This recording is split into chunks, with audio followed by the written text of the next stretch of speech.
Prizes.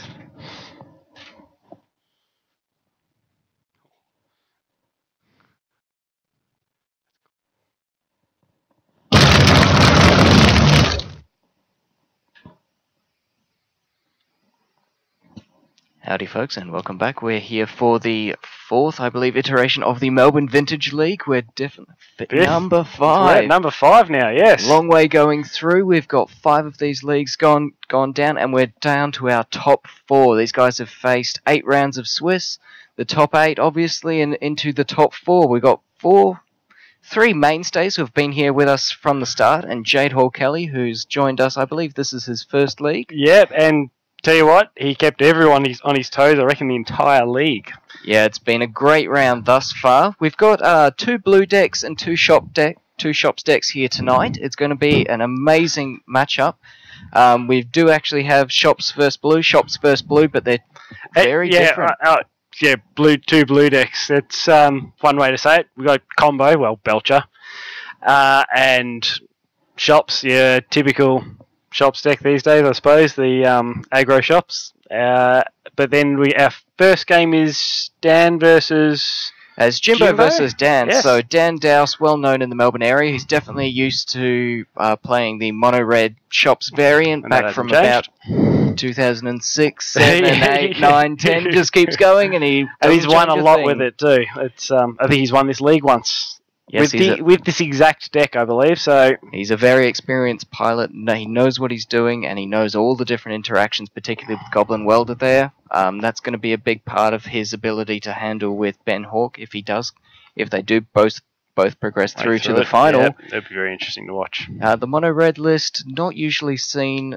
It's not popular anymore, but with the presence of things like Dak Vaden and stuff taking all the things away from it, it's probably harder to play these days. But no, it's also, but you also have a lot more answers. You're able to answer the other shops decks. You're able to use the Pulverize, the Goblin Welders. You can use your own Viashino Heretics to give you a leg up in the mirror, and especially if you can see coming out of the Vintage Championships, a lot more shops decks. And the aggro decks also are on the rise, and just being able to play more creatures and be more disruptive is also in the red shops. I'm starting to feel sorry for Combo.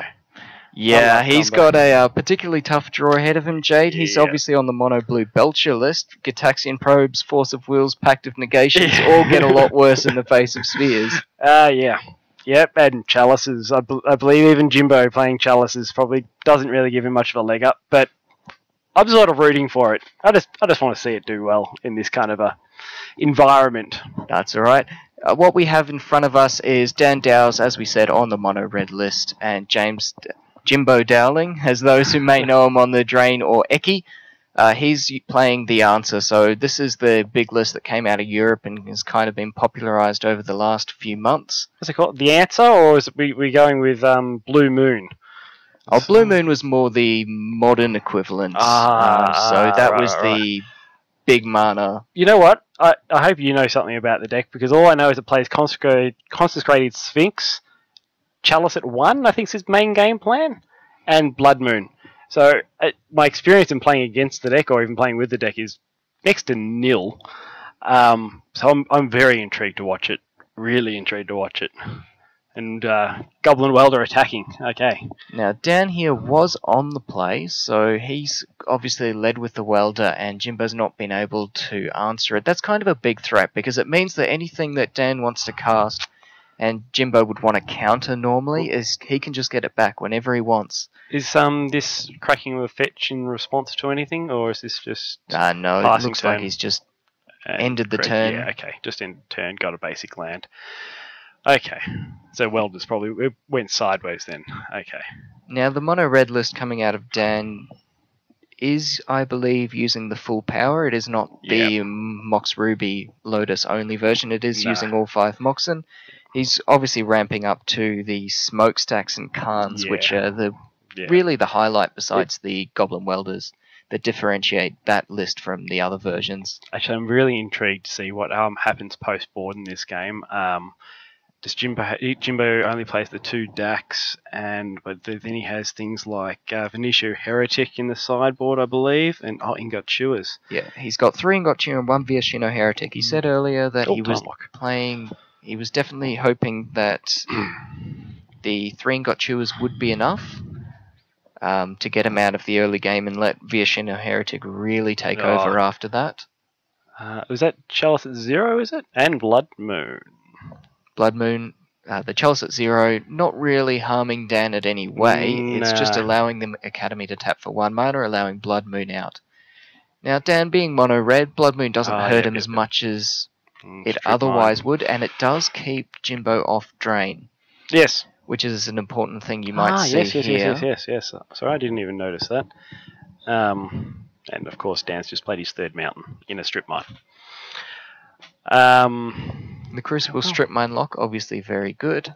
Well, if he can somehow get rid of can the shops list even get rid of a Blood Moon? Yes, he can very easily just put a 4th land and get a Smokestack. Smokestacks, yep. Of course, that would require a bit of Goblin Welders. Now, having multiple welders out is going to be very tricky for Jimbo to deal with. Just being able to remove anything that's in play. He can swap things around that are going to be destroyed. For example, a lodestone, he can get it back. Or he can swap it out and get it back again. Yeah, right. Yeah, then, yep. So we've got... Is this a Thirst for Knowledge? No, this is a Trinket Mage. Oh, see, they changed the artwork too much.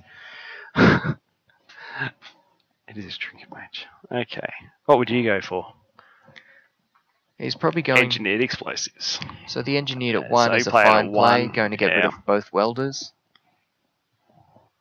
Yeah, that's the obvious thing to do. Well, there's no reason to put it at 0, it's the only thing. And 3 would get rid of his own Blood Moon, which is obviously something he doesn't want to happen. That's right. There we go. Actually, Jimbo is one of the more enjoyable people to watch play with Engineered Explosives. He certainly showed me a couple of tricks with it. Good morning, Sophus. I remember we've had you before for the Vintage Masters about a couple of months ago. Glad to have you back on the stream. Yes, welcome. It's nice to see that we have some internationals watching. That's all good. I managed to put up a tweet at the very last second, just before we went live, so hopefully we'll get a couple more people.